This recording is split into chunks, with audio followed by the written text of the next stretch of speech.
CGI Khanna का मोदी सरकार पर भयंकर एक्शन, कर दिया है नोटिस जारी। जी हाँ, वीडियो में बहुत कुछ है, बहुत सारी इन्फॉर्मेशन है। आखिर क्या वजह है, क्या विषय है जिसको लेकर सीजीआई खन्ना यानी कि सुप्रीम कोर्ट के सबसे बड़े जज ने मोदी सरकार को क्या नोटिस जारी किया है। आपको लास्ट तक बने रहना पूरा देखने के लिए। सबसे पहले जो भी हमारे चैनल पर नए हैं उन सबका वेलकम, स्वागत। मैं आप सबसे कहना चाहूँगा कि जिन्होंने अब तक चैनल को सब्सक्राइब नहीं किया है वो हमारे चैनल को सब्सक्राइब करें, हमारे हाथों को मजबूत करें और जो नोटिफिकेशन का बेल है उसको ऑल पर सेलेक्ट करें, वीडियो को शेयर करते रहें।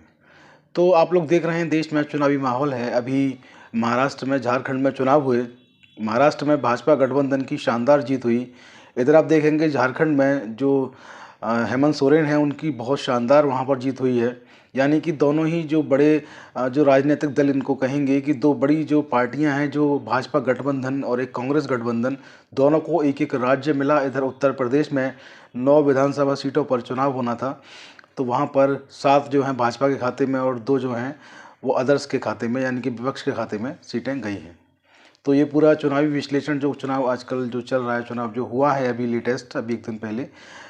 इसके अलावा बात करेंगे सीजीआई खन्ना जब से सुप्रीम कोर्ट के मुख्य न्यायाधीश बने हैं तब से लगातार वो फैसले पे फैसले दिए जा रहे हैं। कभी वो डीवाई चंद्रचूड़ जो पुराने चीफ जस्टिस थे उनकी व्यवस्थाओं को पलटते हैं, कभी सीधे सीधे जो मोदी सरकार है उनको नोटिस जारी कर देते हैं। तो ये माना जा रहा है, देखा जा रहा है कि उनके जो फैसले हैं बहुत ही न्यायप्रिय हैं, बहुत ही अच्छे, बहुत ही शानदार उनके फैसले हैं। और उनके फैसले जो हैं यकीनन मोदी सरकार की नींद उड़ाने वाले हैं, क्योंकि अभी उनको सीजीआई बने कुछ ही दिन हुए हैं और उन्होंने लगातार इस तरीके से जो फैसले दिए हैं, कितनी बार उन्होंने मोदी सरकार को तलब कर लिया, उनको नोटिस जारी कर दिए हैं। तो ये देखने वाली बात है कि आखिर उनका 6 महीने का जो कार्यकाल है वो किस तरीके का रहता है। लेकिन यकीन जानिए उनका कार्यकाल जो भी होगा, फैसले उनके बहुत अच्छे, बहुत न्यायप्रिय होंगे। जैसा कि शुरुआती दिनों में रुझान, उनका जो फैसले का रुझान आया है वो यही है।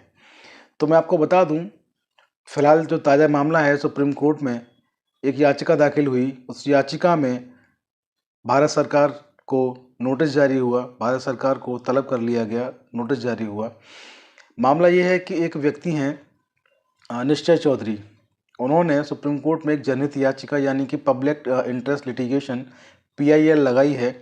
और पीआईएल जो उनकी है वो बैंक द्वारा जो कर्ज वसूली होती है, जो उसके न्यायाधिकरण होते हैं जिनको कि डीआरटी कहते हैं, तो डीआरटी को लेकर के इन्होंने जो है जनहित याचिका सुप्रीम कोर्ट में लगाई है।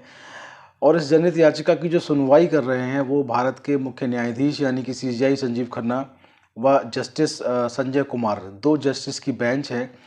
सीजीआई खुद इस बेंच में शामिल हैं, इस केस की सुनवाई कर रहे हैं, इसलिए और महत्वपूर्ण हो जाता है क्योंकि याचिका जो लगाई है वो भारत सरकार के जो विषय है बैंक वसूली का, उसको लेकर के लगाई है और इसकी सुनवाई जो है सीजीआई कर रहे हैं। तो इस पूरी याचिका में जो है मैं आपको बता दूं, केवी सुंदर राजन और सुदर्शन राजन एडवोकेट की तरफ से इस याचिका को निश्चय चौधरी ने लगाया है। दोनों एडवोकेट ने सुप्रीम कोर्ट में बहस की और ज़ोरदार बहस के बाद सुप्रीम कोर्ट ने केंद्र सरकार के वित्त मंत्रालय को नोटिस जारी कर जवाब मांगा है। हुआ यह है कि पूरे देश में डीआरटी न्यायाधिकरण कर्ज वसूली जिसको कहते हैं 39 पूरे देश में हैं ये डीआरटी। इनको जो पावर है वो न्यायाधीशों की पावर इनको होती है और ये हाई कोर्ट्स लेवल पर इनका होता है डीआरटी कोर्ट्स का गठन। तो 39 ये हैं और इनमें से 1/3 जो हैं वो खाली हैं। 1/3 कोर्ट्स जो हैं डीआरटी की वो पूरे देश में खाली हैं। निश्चय चौधरी ने अपनी जनहित याचिका में सुप्रीम कोर्ट में जो आंकड़े पेश किए हैं वो आंकड़े जो हैं उन आंकड़ों के आधार पर आपको बताया जा रहा है कि 1/3 खाली हैं। पीठासीन अधिकारियों की नियुक्ति नहीं की गई है, इसलिए ये काम नहीं कर पा रहे हैं।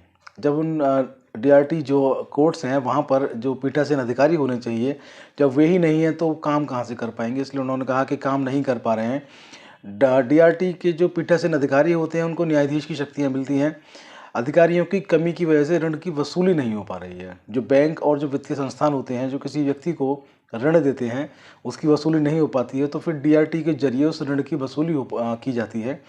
तो जब डीआरटी में 1/3 जो चीज़ें हैं, जो पोस्ट हैं, जो कुर्सियां हैं वो खाली हैं, तो उसकी वसूली भी बहुत कम जो स्पीड है उससे हो पा रही है।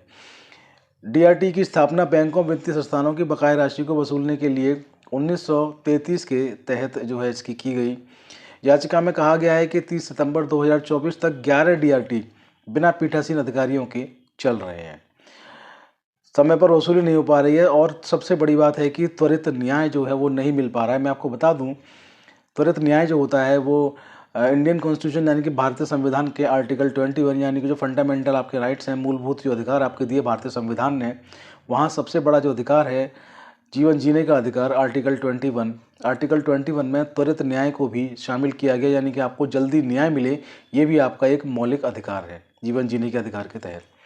तो उसकी भी पूर्ति नहीं हो पा रही है, त्वरित न्याय भी आपको यहाँ पर नहीं मिल पा रहा है। केंद्र सरकार को रिक्तियाँ जो है वो पूरी करने का निर्देश दिया जाए, ऐसी इस याचिका में मांग की गई और ये कहा गया कि समय समय पर इन रिक्तियों को अपने आप ही केंद्र की सरकार पूरा करे, इसके लिए किसी को कोर्ट ना आना पड़े, ये भी कहा गया इस याचिका में। तो फिलहाल आप देखिए कि जस्टिस क्या सीजीआई कहेंगे, चीफ जस्टिस ऑफ इंडिया और दूसरे जस्टिस संजय कुमार इस पूरी याचिका को सुन रहे हैं। सीजीआई इस याचिका में खुद जो हैं दूसरे 2 जस्टिस की बेंच है, तो 1 जज इसमें सीजीआई भी हैं।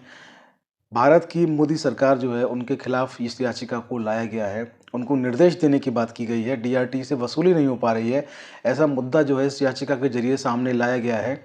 और इस मामले में आपको बता दूं कि सुप्रीम कोर्ट की जस्टिस की जो बेंच इसको सुन रही है, उन्होंने केंद्रीय वित्त मंत्रालय को नोटिस जारी कर दिया है और जवाब दाखिल करने को कहा है।